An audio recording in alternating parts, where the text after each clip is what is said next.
pesquisando sobre o tema, eu li uma matéria da BBC que trazia a história de 1864, perto do fim da Guerra Civil dos Estados Unidos, que aquelas condições nos campos dos prisioneiros eram muito ruins, naturalmente, né? Superlotação, taxa de morte disparada. E aí quem hoje sobreviveu, né? Hoje, gente, em 2024, tá tudo resolvido. Presta atenção na historinha. Para quem sobreviveu, a experiência, que era muito angustiante, marcou todo mundo pelo resto da vida. E aí eles voltaram à sociedade com problemas de saúde, pior perspectiva de emprego, menos expectativa de vida. E aí essa situação acabou influenciando quem nem tinha vivenciado aquilo. Efeitos sobre os filhos, sobre os netos desses prisioneiros que pareciam ter herdado da linhagem masculina. Eles não tinham sofrido dificuldade em campo, não tinham sido prisioneiro de guerra. A infância de muitos deles foi muito boa, mas eles apresentavam taxas mais altas de mortalidade do que a população em geral. Então parecia que aqueles prisioneiros tinham transmitido algum elemento de trauma para os filhos, muito embora eles tenham vivido um contexto totalmente diferente. Incrível. Fiquei horrorizada. E, na verdade, não é um contexto totalmente diferente no sentido que eu ofereço aquilo que eu tenho. Entende? Eu ofereço para minha filha aquilo que eu recebi. Se eu não interrompo esse ciclo, se eu não vou para uma terapia, se eu não entendo daquilo que aconteceu comigo, ressignifico e dou um novo rumo para aquilo, eu vou repetir com os meus filhos. E que muito provavelmente é o que aconteceu nessa situação, né? Essas pessoas voltaram extremamente marcadas por um cenário assombroso. Elas nunca mais foram a mesma pessoa. Elas nunca mais conseguiram viver de uma forma normal.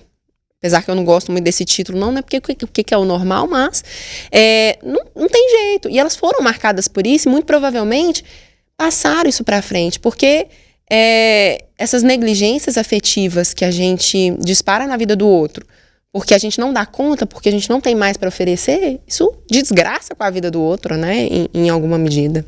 Se a gente pegar um exemplo local, só que bem menor nesse caso, por exemplo, a geração que vivenciou a hiperinflação, né, antes do real, era totalmente preocupada com o dinheiro, era preocupada com passar fome ou não, porque as pessoas iam ao supermercado e os preços mudavam enquanto ela estava fazendo compra. Então, várias casas hoje, as pessoas ainda fazem compra mensal. Do mês, tá? Você foi brilhante por agora. causa Você disso. vê que as casas, Brilhante. Virou um hábito. As casas antigamente tinham dispensa. Minha mãe, a casa Hoje dela não tem dispensa. Não tem mais. Não precisa de dispensa mais. Exato. Na minha casa tinha uma dispensa que era tipo, era um cômodo compridinho assim, ó, cheio de prateleira pra gente poder guardar. Porque a gente comprava caixa, né? Cada um ia com um carrinho assim, ó. Vai correndo. E tinha que ser rápido antes de remarcar, né? Ia correndo. E aí, assim, a gente não tem mais o cômodo dispensa, mas toda cozinha tem muito armário.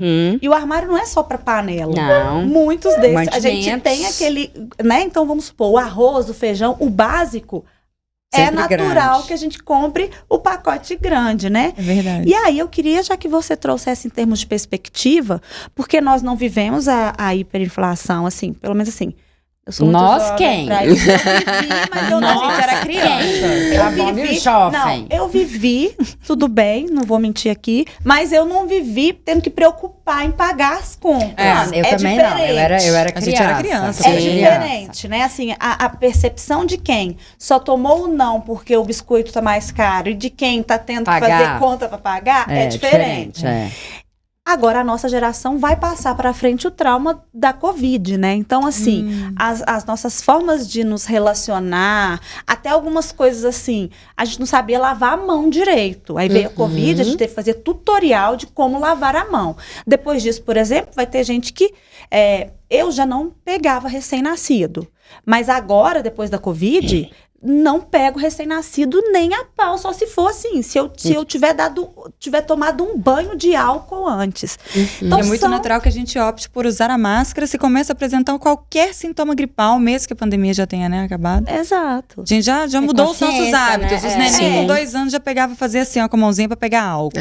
Aí então quer dizer, isso é um hábito positivo, mas tem questões negativas que são o medo da perda, a dificuldade relacional isso pode trazer uma futura geração com alguns traumas. Então, quer dizer, a gente já tá ferrando a próxima geração. No caso... Já.